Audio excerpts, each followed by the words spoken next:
Welcome to the Holiness Today podcast. On this episode, I have a conversation with Doug Wyatt, District Superintendent of the Eastern Kentucky District. Doug Wyatt, District Superintendent of the Eastern Kentucky District of the Church of the Nazarene. You are east of 75, is my understanding. South to the Cumberland Mountains, north to the Ohio River in Kentucky. Is that right? Did I get the geography of your district correct? You did great. You did great. Yep. Everything east from I-75 north and south.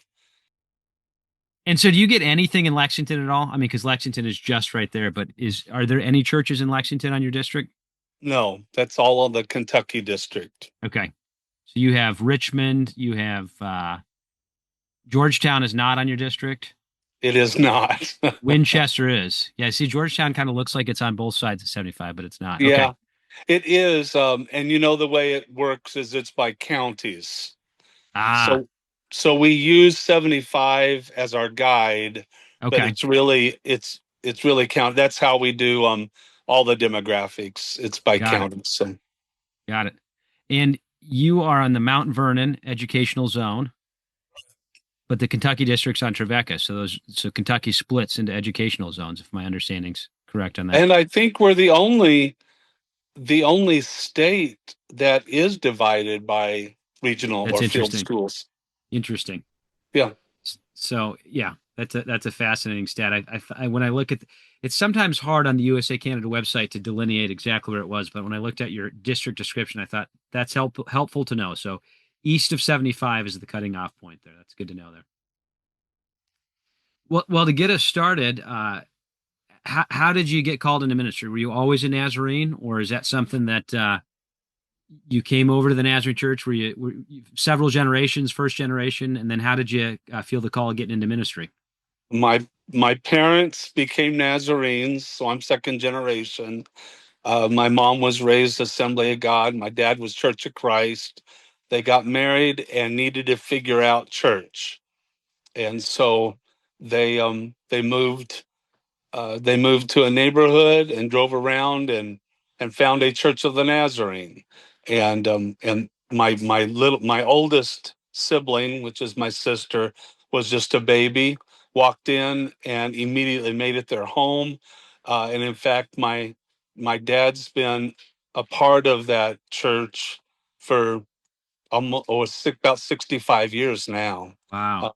So I was born in to the Church of the Nazarene and have stayed there. I went to camps, and in fact, it was at a high school teen camp that I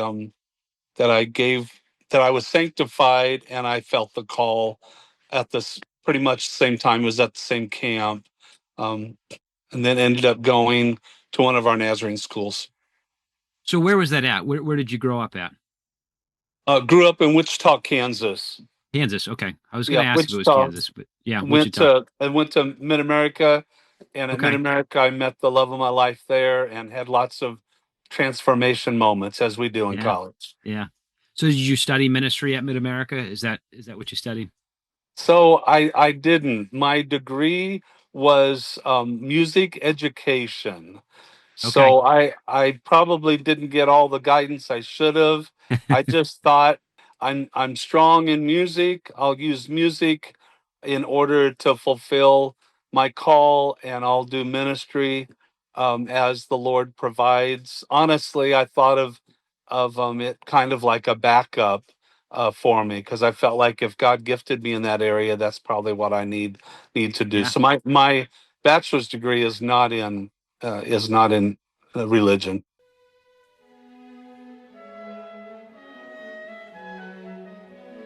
We'll be right back with the rest of this episode. But did you know you can receive credit for listening to Holiness Today podcast? Holiness Today podcasts qualify for lifelong learning with the Church of the Nazarene. To register for lifelong learning, simply go to learning.nazarene.org. The Lifelong Learning Registry provides Nazarene ministers the opportunity to record and report their efforts to develop and maintain a pattern of lifelong learning. Every Nazarene minister is encouraged to engage in a variety of lifelong learning activities. The code for Holiness Today podcast will be listed in the show description. This code can be utilized for this episode and any previous episode you wish to listen to. Thank you for being a listener and sharing in the ministry of the Church of the Nazarene. Now back to the rest of your episode. So what instruments do you play? So I'm not proficient Okay. at any instrument. I had to pass all of them to do that. I focus on vocal Vocal. Okay. for music, yeah. But So did you? with my degree, I had to be. They called it a proficiency with all of the other instruments, but there is no way I was Yeah. proficient. So did you go on to be a worship leader then? Was that your first stint in ministry, or what did it look like No, after college? actually, I was called straight into youth ministry, Okay. and within not long after going in youth ministry, I was doing both, as happens a lot of times. I did youth and music, and through the years, I've done both. But I focused in youth mostly until I became a lead pastor. And you became a lead pastor in Wichita? Was it in Kansas, in the Kansas area where you first became a lead, or what was the story of that? No, so I became a youth minister in Newton, Kansas. Newton. Okay. And then I was called to Denver, Colorado, the Lakewood Church, to be a youth, and I did some youth and worship there. And then I moved to Tampa, Florida, did youth. Ah, And then from Tampa, my first church was in Birmingham, Alabama, as lead pastor. okay. And then when So, did you make it back to Kansas? That was the church you were at before you were elected DS. Is that right? You were right, yeah. So, okay. so lead pastor in Alabama. Then we moved all the way to Mandan, North Dakota, became lead pastor there, and then got called to Hutchinson, Kansas, lead pastor there. We were there 6 years, and then Dr. Warwick appointed me DS of Eastern Kentucky. Had you ever been to Eastern Kentucky when you were appointed, or spent much time there at all? I had never been to Eastern Kentucky before. I on I-75. I had driven I-75 Yeah. before Yep. going down to Florida, but I didn't really go off of I-75. It was just in transit to another Yeah. location, and I didn't know anyone from Eastern Kentucky, so I was really a transplant. I came to a foreign country and immediately fell in love with it and fell in love with the people. We've been here. This is in just a couple weeks is my 11th assembly, and Wow. Yeah. uh, we just love it here, and we Yeah. love these people. They're precious. What do you think the unique, if you could say, what do you think the unique character or maybe description of Eastern Kentucky district? What sets you apart? If there's something you could boil it down to. Well, we were told when we came here that if we just loved the people, they would in turn love us. And we've not lived in a culture where when you extend a hand of love and generosity with someone that it's returned, and it's genuinely returned. We've lived all over the country, and I'm not bad mouthing all the other countries, but or around other communities, but the people here just really have genuinely accepted us and love us. And there's something about Appalachia and the people here that are they to the core, they're earth, they are who they say they are. There's no pretense. Yeah. And they don't have a problem with someone else that maybe looks like they have better or more than them, because they accept where they are. They're just wonderful people. Yeah. No matter what place they are, Yeah. whether they're a school teacher or a minor, it doesn't Yeah. matter. So what do you think maybe the most unique challenge you faced moving from a lead pastor into a district superintendent role, that maybe you hadn't anticipated or you're still dealing with, or what is the biggest challenge? Maybe a better way to ask that. I don't know. Well, that's kind of a tough question, because there's a lot of things I didn't know. Yeah. that I learned quickly. Some I'm still learning. The one thing is I've learned it needs to be a team approach to ministry. I only win if they win.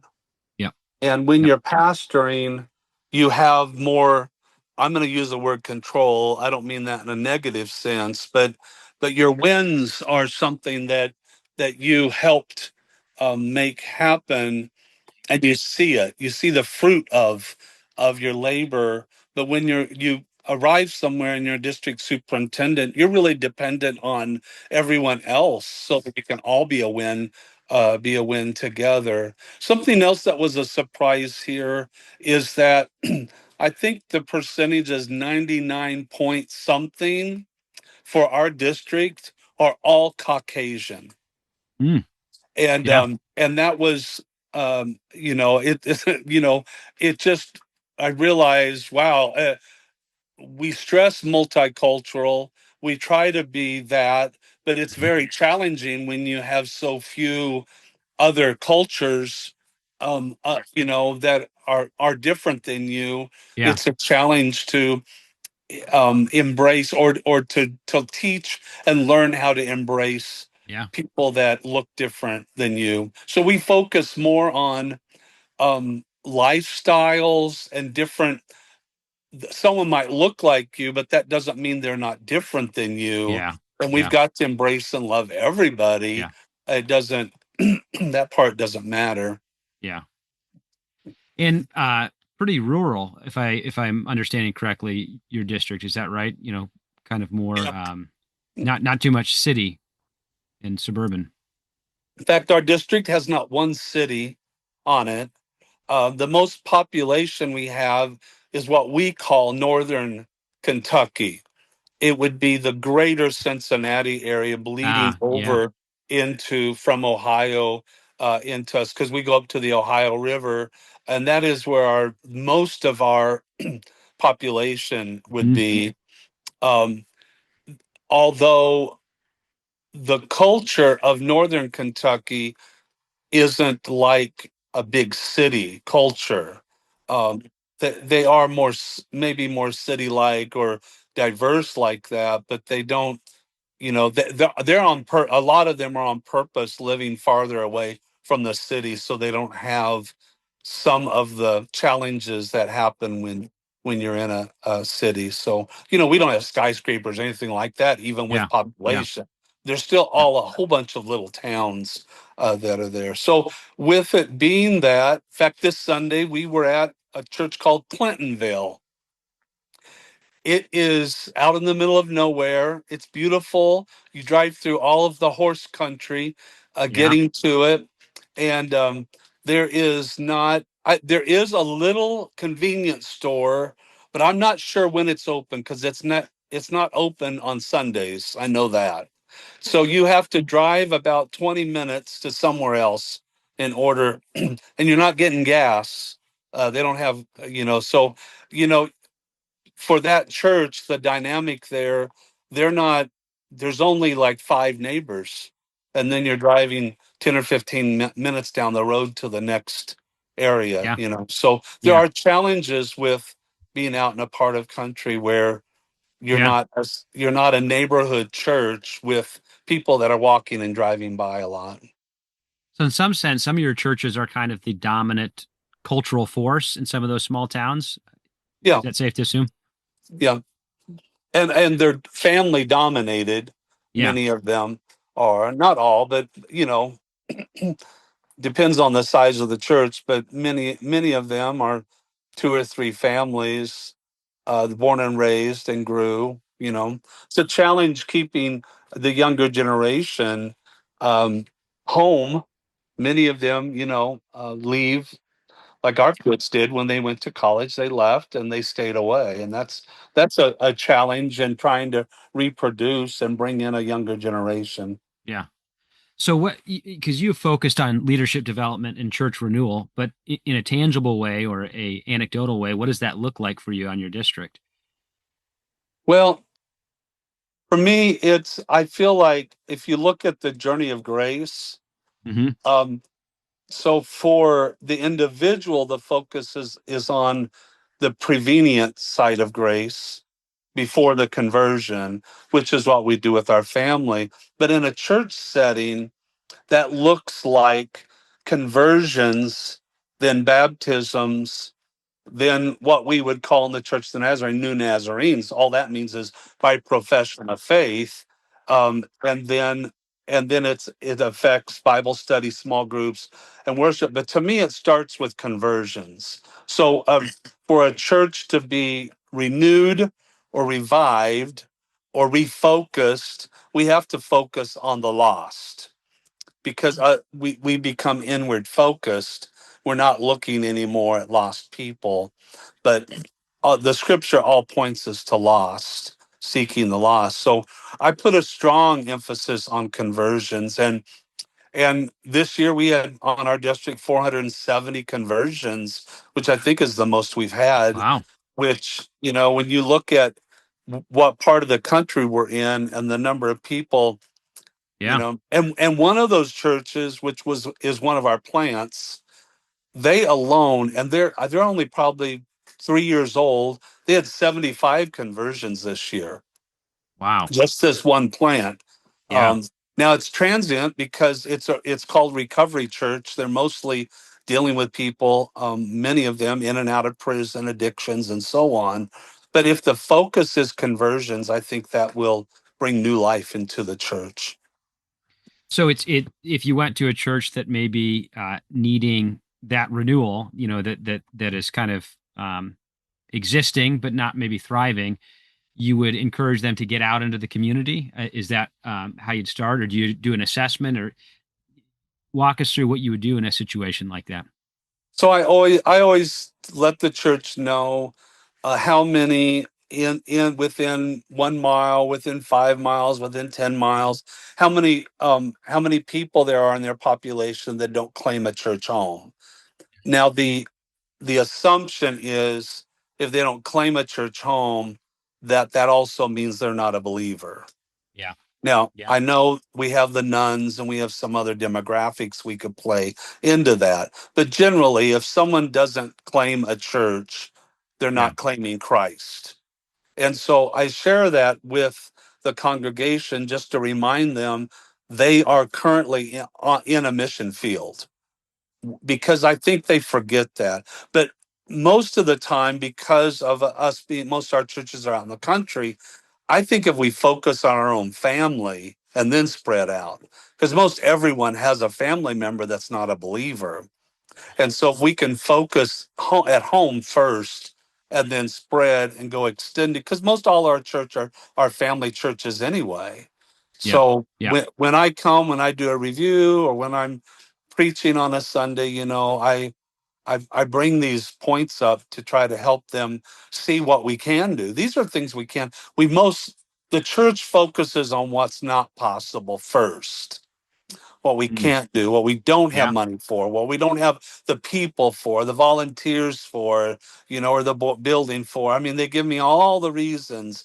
And so it has to be turned around to, all right, what can we do? There are many Yeah. things we can do. You don't need money to pray for someone. You don't need money to take someone for a cup of coffee, except for what the cup of coffee costs, but not if you brought them to your home.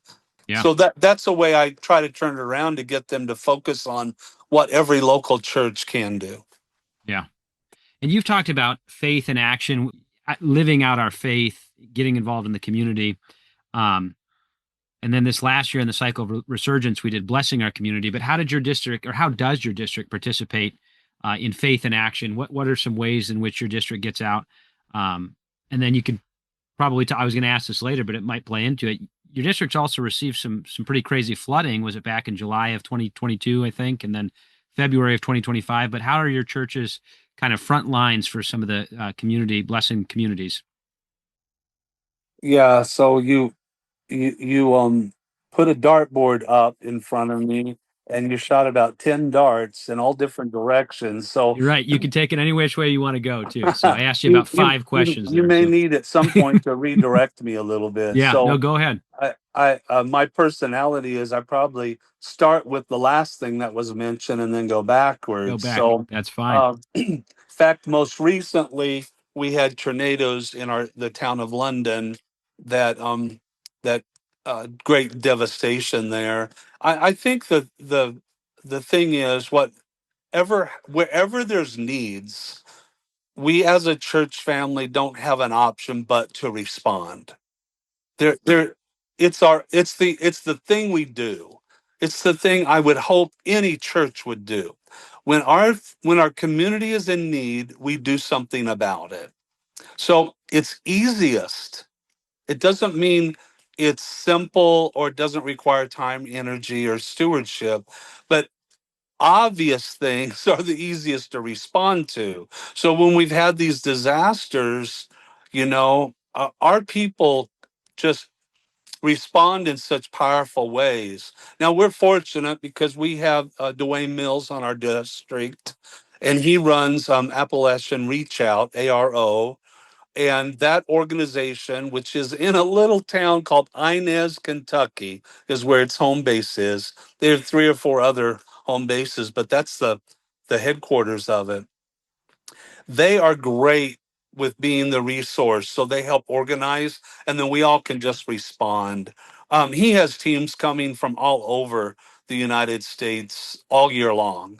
So when 2020 hit, and there were others before, but when that flood hit, we all responded, not just my district, but the Church of the Nazarene Yeah.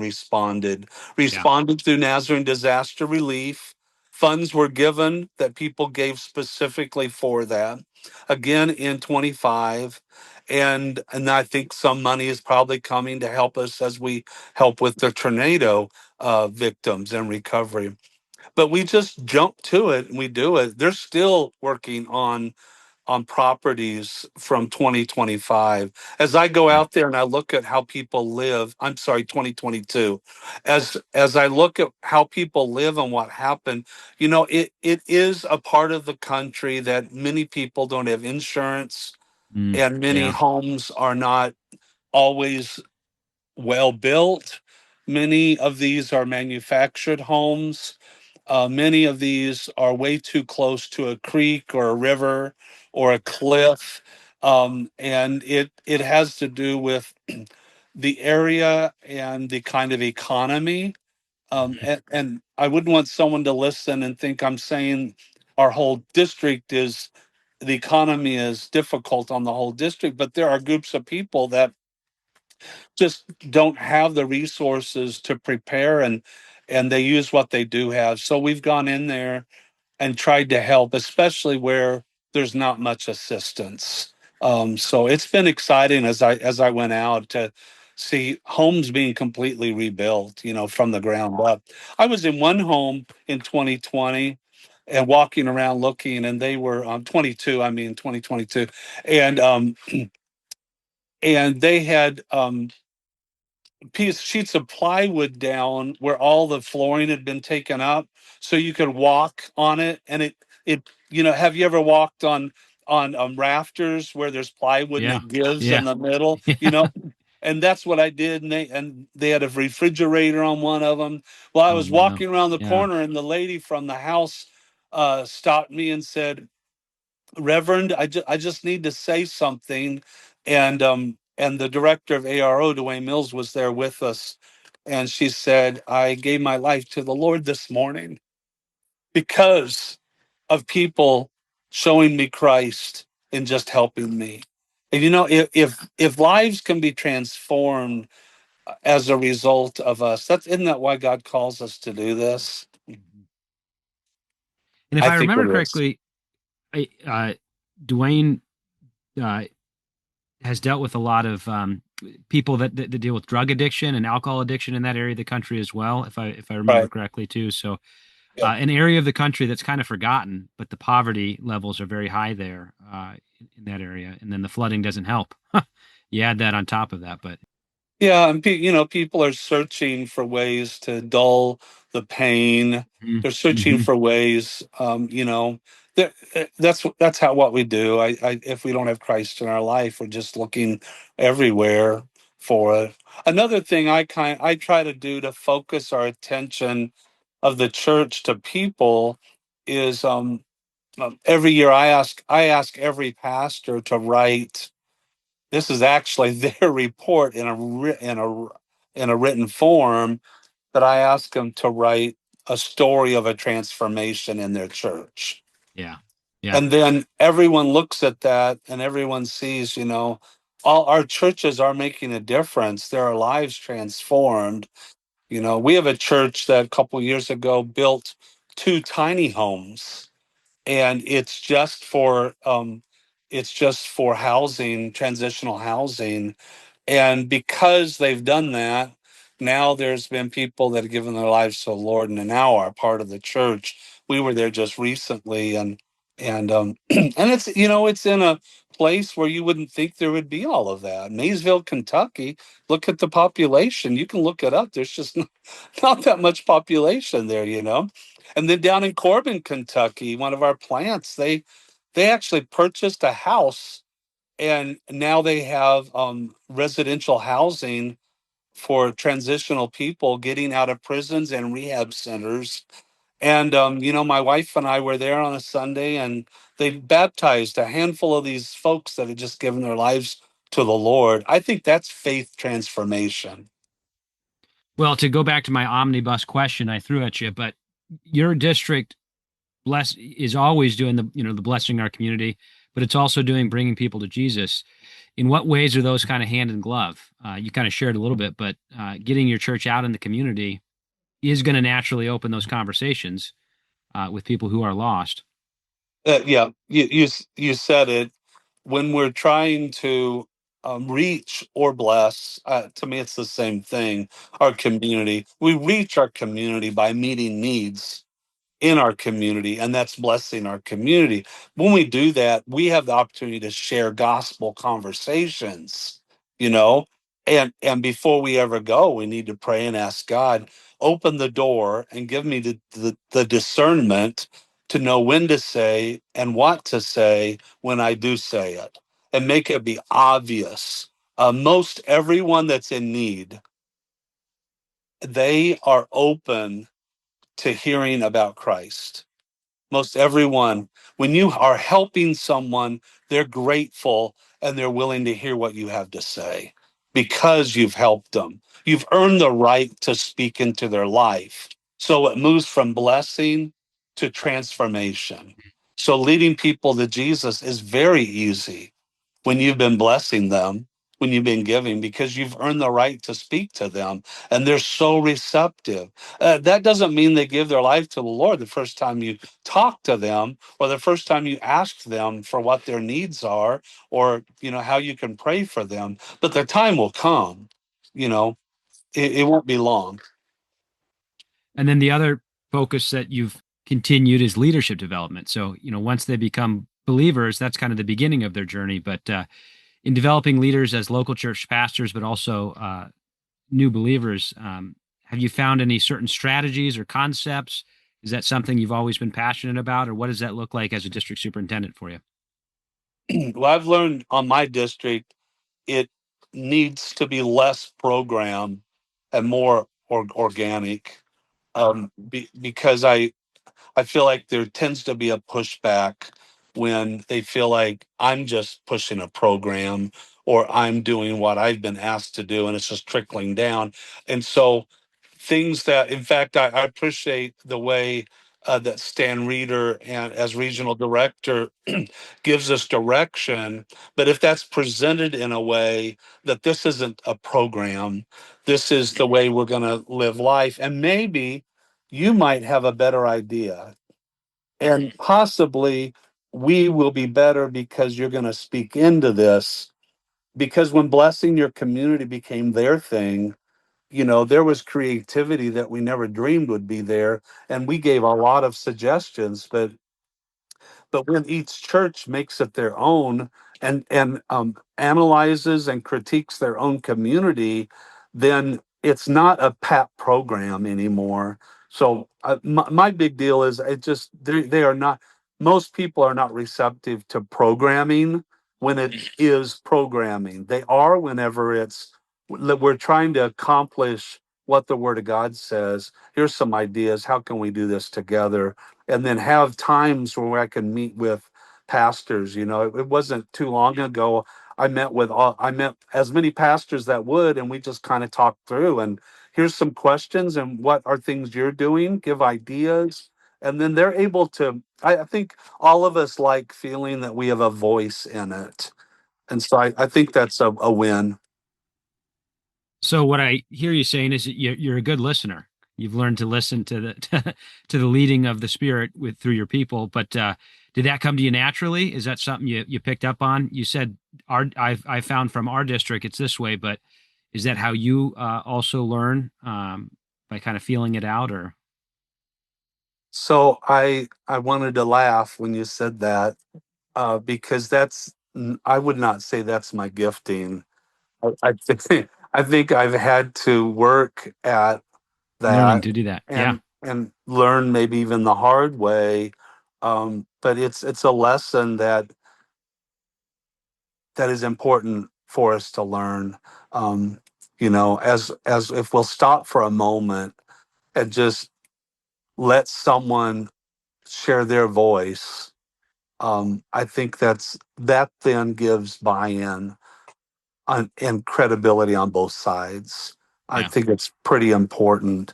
But no, I wouldn't speak for all the DSs, but I would guess many of us are better at telling someone what to do than we are listening to someone give suggestions on how we could all do something. But forgive me if I've thrown everyone under the bus, because it's probably That's funny. it's probably more me. So I'll just say it's me. So I don't know, but it's I'm learning it, and I think it's probably important. It is important. Yeah. Your district also has some global connections. You recently participated in an ordination service for a minister in Haiti who couldn't be in Haiti. But how did that work out? Tell us about how that connection took place. So it was really a pretty incredible story. I got an email one day from one of the one of the NMI offices at the GMC, just letting me know that there had been um, there had been a tragedy with the loss of actually two children, twins. But because of that tragedy and the lack of medical help in Haiti, um, Ernst is from Haiti, born and raised. His dad was a pastor. His wife actually is from our district. I did not know her, and she was not Nazarene. So they met there. She's a nurse. They met there, and she came here to get medical attention. Um, you know, praying that they'd be able to save these children. So I reached out, and the home church there, it's in a town called Catlettsburg. And actually, we have more than one church in Catlettsburg. The Southside Church, they showed up on a Sunday, and they have just taken them in. So I reached out to Ernst, and and said, welcome. And is there anything I can do? Is there a way the district can help your family in any way? They have a precious little boy. Um, and from there, the conversations kept going, that he actually is the president of the seminary in Haiti. He's doing all of it remotely because of the upheaval there. And it's just unpredictable what's happening. There's not been an assembly for, I don't know, 8 years now, 7 years. When we did the remote ordination, I think it had been 6 or 7. And so I reached out to Dr. Chambo, who was our jurisdictional GS, and then um, copied in Dr. Sarmiento, who was the jurisdictional GS for Mesoamerica. And then we just started getting the ball running. Everyone wanted to make it happen. When Ernst told me that he'd fulfilled all requirements, he'd just been waiting. And so So we did it remotely and we did it online. So his family and some of the folks there from the seminary could participate with them. It's been, I think Ernst would say it's been a big blessing for him, but it's been a much bigger blessing for us. We we've we have so loved them and enjoy them, and he's been such help. So after he speaks French, so we have a new Congolese congregation that we're working on, and they speak French. So Ernst is helping me communicate to them. We've had in-person meetings, and already and in fact, he's helping this pastor start taking classes from the Haitian seminary for his own credentialing and licensing. So just it just keeps going. And we were at Catlettsburg South Side, maybe 4 or 5 weeks ago, and there Ernst was playing the piano, and we saw his little boy and his sweet wife, and it's been a beautiful thing, and it shows how the church is global. It was really good for my district to see us participate in the global church. So that's been a tremendous plus for us. Yeah, I imagine things like that help connect. I just know when I experienced local church, even growing up in the local church in a rural community, we forget how global we really are. But those kind of events help remind us that we're truly a global church. That's pretty neat. So you're going into your 11th assembly this summer. Is that June or July? When's your assembly? In June, it's just 2.5 weeks away. Well, I'm glad you took this interview then. You're in crunch time then. Is that right? Yeah, Stress time. yeah, yes, I sure am. I sure Yeah. am. And last year's theme was confluence. Right, If I right. stalked you correctly on your You district did, report. you did What stop well. how did that go for 2024? And then if you can share or if you can leak it, what's your theme going forward into 2025? Yeah, it's not a surprise. All the pastors know I've been sending stuff out. So the whole idea of confluence, of course, it's the bringing together to make a difference. And actually, the I went with all the major river systems around the world all come together to make this massive movement. But it takes all of these small little creeks and all these, and I felt like everyone really connected well with that theme. And in fact, I was just looking it over this morning. I was like, I don't know how in the world you do better than Confluence, really. Uh, but from being at the DSs gather regularly at one of our gatherings, the DSs from our field, Mount Vernon field, we talked about some things, and one of them was who's your one. And I actually had been at my home church prior to that, and the pastor in his sermon mentioned a previous theme or series he had done about everyone has their one person that they can be sharing Christ with. So then when we met together and talked about it, of course I had thought about Cecil Brown's emphasis that day, and then meeting with the DSs. So our theme is who's your one, and it's moves from the local church and conversions to every single one of us, whether we're a lay person or whether we're a clergy. We all have people. I starting with one because I think everyone can think of one person. If you can't, you really need to go to the Lord in prayer and kneel and start thinking, who is that one? Yeah. But Yeah. most of us have more than one. And then how does God want us to minister to that person? So the end result is what Christ's result was in seeking the lost and what he came for, and that's what we're here for, the same thing. So that's what the theme is. You caught me in the middle of it, so I could preach a 30-minute sermon on it right now. But I'll leave it at that. I think that's That's the main thing. I did want to go back to one other thing you mentioned about in the church you grew up, understanding the global church. So every Sunday, Joni and I are at a different church. Every Sunday, we travel around, and every single Sunday morning when I'm at a local church, the first thing I say to them when I have the opportunity to speak is I say to them, "We today are participating in worship with over 30,000 congregations of the Church of the Nazarene in this 24-hour period. And I'm going to say Clintonville again, because I just said it on Sunday to them. In Clintonville, Kentucky, you probably never dreamed that you today are participating, not only through giving, and they're faithful, but also through prayer and also simply through worshiping. We participate. Because I think if we can bring the local church to a point that they understand we're all a part of this movement, we all are. And so I go on more with it, but that's the gist of helping the local church understand. I think a lot of them don't understand. They don't understand the World Evangelism Fund is so much more than paying something or giving an offering for something.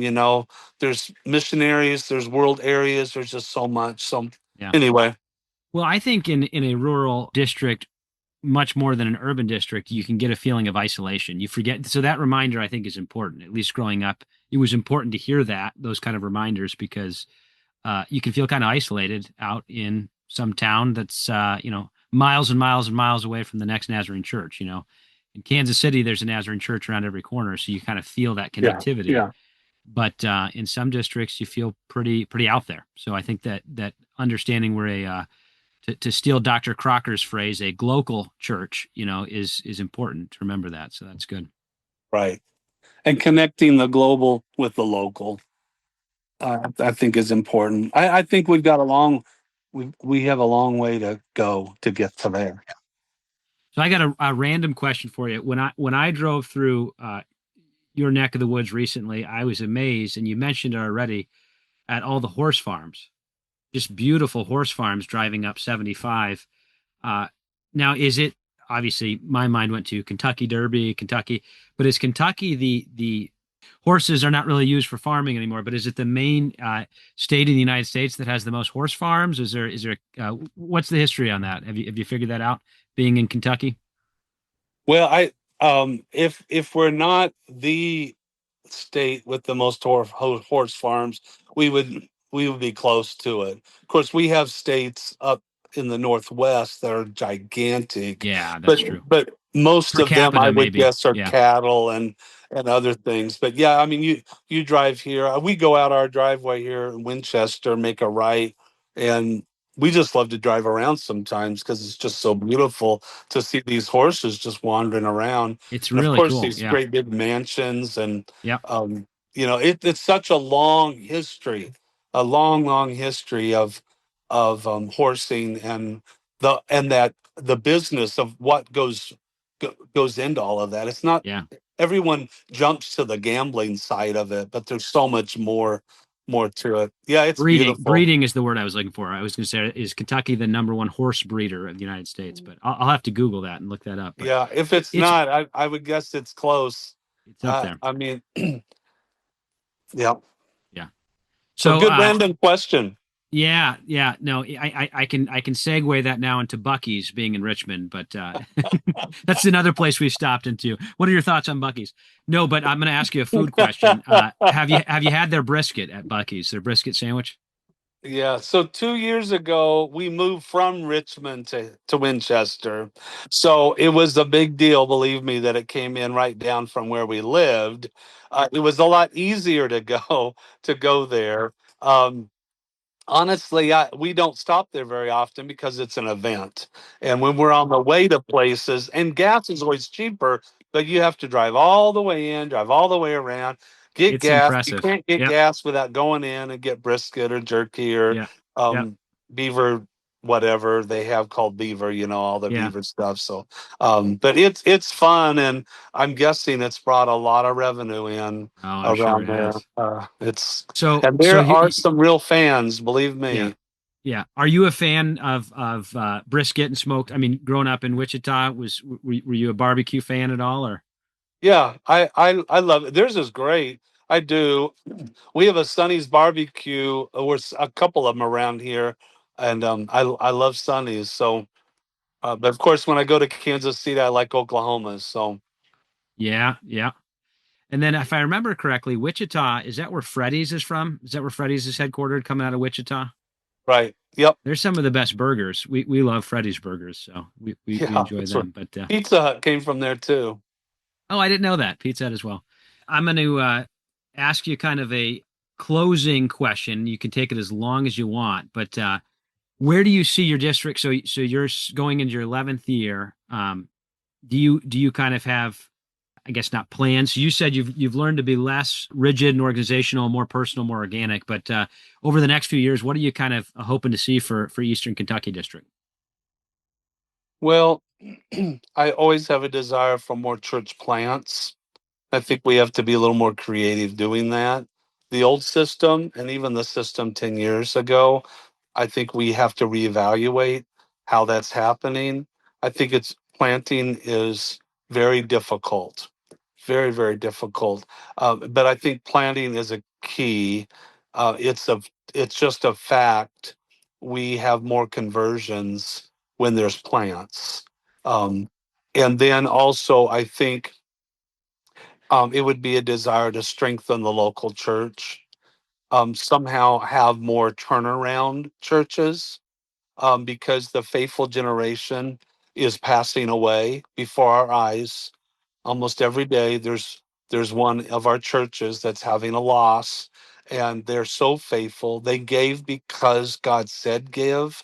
They attended because they felt like that was what they should do. And now with them leaving, we're not replacing them with that same kind of commitment. It takes a lot more people to replace one faithful person that is 75 to 85 years old passing away. And so the turnaround church is going to have to focus more on reproducing, and I think that's going to be a challenge, and we're going to have to figure out a better way of doing that as well. I think we need to eliminate a lot of things, and that's hard for a church that has a lot going on that's not producing. But eliminating things will be helpful. Well, here's the $1 million question, and you just mentioned it, eliminating things, but how do you do that? I mean, it's probably different for each church, but I'm assuming what you're meaning by that is sacrificing maybe older ways of doing stuff and developing new concepts and new ways. But what does that look like? Yeah, it's not, there's not a pat look Yeah. or Yeah. answer to it. There was a day, excuse me, where I thought the answer was we need to update our music, or we need to have better electronics or technology, or but I'm on the other side of that now. Mm. I think it's okay to use a hymn if it's Yep. effective in that local church. Yep. It's more of, are we effectively meeting the needs of the community, and how are we going to do that? Eliminating things doesn't only mean restructure and looking and seeing, are there some things we're doing that is not effective? It also means look at some programming, which is not related to worship or a Sunday morning, but what's some programming that isn't working, that's taking a lot of time and energy. Um, and I think that those things need to be reinvented or probably eliminated. You know, I ask boards when I meet with them, can you name the top two or three things, maybe even four or five, that we do well and do right? We can say this is really done well. And if there's more than three, four, or five, it doesn't mean those other things aren't good, but do we really need to do You those lost things? sight. Yeah. Yeah. Yeah, I don't know that we, and then the ones that are not doing well, why are we doing them if we're Right. not doing them Right. well? Yeah. And eliminate it, change it. And that's very painful, because that Yeah. usually means there's a lay person that's their deal. Yeah. And I could see that being troublesome. Oh yeah, it's really hard for them, and there was a time where it was effective. And maybe just reinventing it. Go to them and say, this isn't working like it did 20 years ago. So what is something we can do that can change it or reinvent it now? So I think that's a struggle and a challenge, but it doesn't mean it can't happen if we can if we can posture ourselves in an evaluation mode and not a preference, what I prefer or what I see, and move those things aside. Yeah. Yeah. Well, and the other thing you said too, that another, if you can solve this riddle, New Start churches, that, as you put it, that's a difficult thing to do. Do you find that it's, in a sense, you just, I don't remember the data on it, but if it's, 30% New Start churches are successful, you just keep doing it, or are you kind of shaping and honing that? I'm guessing for Eastern Kentucky, you're looking at each community, but how do you assess that? I mean, you probably have some towns that are big that have no Nazarene churches, and then some towns that are small and rural that have a thriving Nazarene church. But I would imagine that's even hard on your district figuring out where to start a New Start church. So, what does that look like for you? On our district, it's not a matter of just taking a demographic. Yeah. And we can't just plop someone in, throw a parachute someone in somewhere where there's nothing happening and think that it's going to be successful. If you're somewhere where you have 100,000 people in that somewhere, there's a greater chance of grabbing a few along the way. But for us, probably the better success for a plant is through a mother church. Our plants that have done well have been through mother churches planting. And a lot of times it can start as a satellite of something else and then eventually become its own self-supporting standing church. And that's easier said than done too, because there has to be buy-in from the mother church. There's a lot of expenses, people, and finances that play a role in. But I think going through a mother church is probably you're more apt to have success. And also, if things aren't going as well, there's a different kind of support with a mother church than there is when you're isolated by yourself. I don't have the time to invest in one person that's been parachuted in a community, and Yeah, that's tough. you know, Yeah. it's just not going to happen that way. Yeah. So, with the mother church concept, I would assume you have some dedicated families that are just going to go to the sister church or the daughter church and be there. Um, and they help kind of build it up. So you kind of come in with some ready-made congregants, I would assume as well, some dedicated people to that. Yeah. Yeah. One of my plants that was from a mother church, we actually closed a church, gifted the property to the mother church. The district just gifted that property. It wasn't very Yeah. large. Don't think it was Yeah. a big deal. And then there were two or three from that church that that said they were going to stay. Of course we ended up losing most of them because the style and the culture of the new church is going to be drastically different than a struggling church that was hardly making it. So, but yeah, that mother church gave people, and there's a pastor there that's doing a great job. And it's really encouraging. It's doing a good job.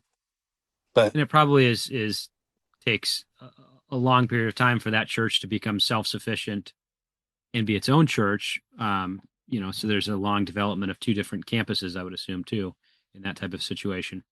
So the yeah, security of that, in a sense, yeah, yeah, it's very challenging. Yeah. Finances alone are very challenging for the mother church to pull away from it, because all the income is going straight to the mother church, and they're supporting that plant directly themselves. And then somehow there has to be a system in place to wean the plant from the mother church, and that's challenging. It is challenging. yeah, and emotionally challenging. I'm assuming as well with all of that. So, Yeah, yeah. well, rapid random question for you. So, what's your favorite hymn? as a worship leader? Or what's your favorite Christian song? Go to. You have one? You have a single favorite? Oh boy. Probably hard to pick one. I probably I'm trying to think of my King's Porch does a song that I really have liked lately, and man, I cannot remember the name of it. Um, um, speak, I speak Jesus. Uh-huh. I Speak I believe Jesus. Is that I it? speak Jesus. Yeah, Yeah. yeah, Yeah. I'll have yeah. to listen to that. I just love that. I love the verses. I love the verse especially about your family in it. So and it's not that new and now it's been around for for a little bit. I like the one with Dolly Parton and I think it's Zach Williams.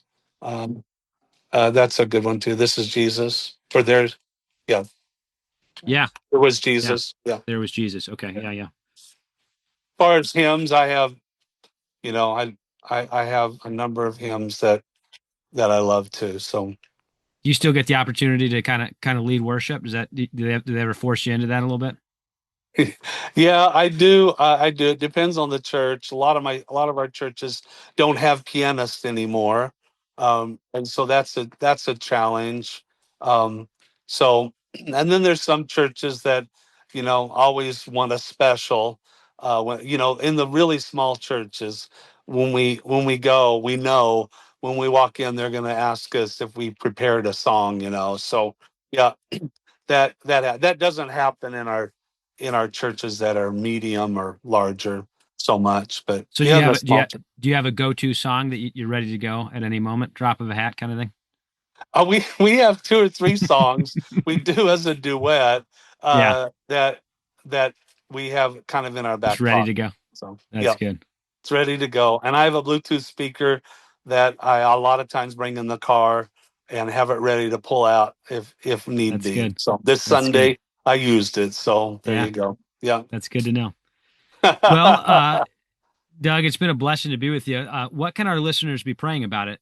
Obviously, district assembly coming up in 2 weeks. I'm sure you need prayer on that, but what can they be praying about for Eastern Kentucky? Yeah, that we stay focused on the main thing and don't get distracted. Um, because we want to move forward. We want to see the church. Um, I want to say grow, and I don't mean growing as in numbers are the main thing, but grow as in our churches be strengthened and um, see revitalization in our existing churches. Well, thank you, sir. Thank you for sharing this time with us. Thank you. Appreciate it. You have a blessed day. You as well. Thank you for listening to the Holiness Today podcast. If you enjoyed this production and wish to hear more, visit holinesstoday.org/podcast or find us on Spotify, Apple, and Google Podcasts.